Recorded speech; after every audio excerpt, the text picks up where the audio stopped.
Kita juga harus gali sisi dari Spurs yang semalam itu mendapatkan siulan dari fansnya sendiri ya. Thomas Frank ini ketika memutuskan mengganti ya Xavi Simons yang merupakan salah satu pemain kreatif yang tampil cukup oke di babak pertama dan memasuki babak kedua itu diganti oleh Matthijs Tel dan itu men-trigger siulan dari fans Spurs ini. Fans Spurs ini kadang-kadang kurang bersyukur ya, agak sedikit jumawa ya. Bukan tim dengan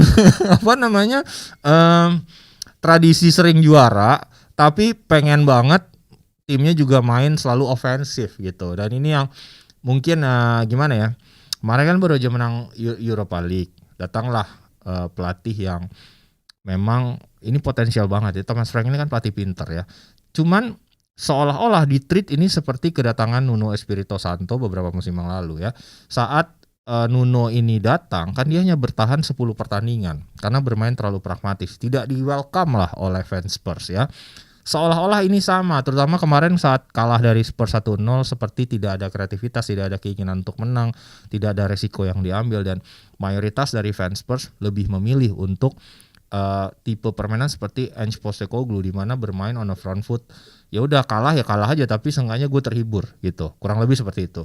Itu mayoritas suara yang digengungkan, akhirnya siulan itu terjadi. Namun gue memiliki sedikit pandangan yang berbeda. Thomas Frank bukanlah pelatih yang memiliki pendekatan plek-ketiplek sama seperti Nuno Espirito Santo yang bermain negatif. Tidak, ini pelatih ini lebih pintar gitu. Jadi dia paham kapan saatnya harus bermain pragmatis, kapan saatnya dia harus bermain sedikit lebih ofensif. Dan kemarin terbukti pergantian pemain yang dia lakukan, Xavi Simons dengan Matthijs Tel itu berbuah positif ya.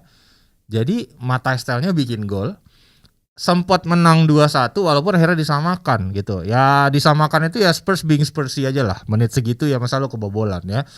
Tapi ini menjelaskan jika sebenarnya pendekatannya Thomas Frank ini udah oke, pergantian pemainnya juga udah oke. Kalian hanya butuh sedikit kesabaran untuk melihat apa yang bisa dipoles oleh pelatih yang cukup potensial ini ya. Jadi dia juga sampaikan setelah pertandingan, emosi dalam diri saya tinggi, tetapi saya memetik hal positif dari laga ini. Saya percaya sedang membangun tim yang bagus dan terus menambah lapisan di dalamnya, yang menambah extra layer, dia bilang.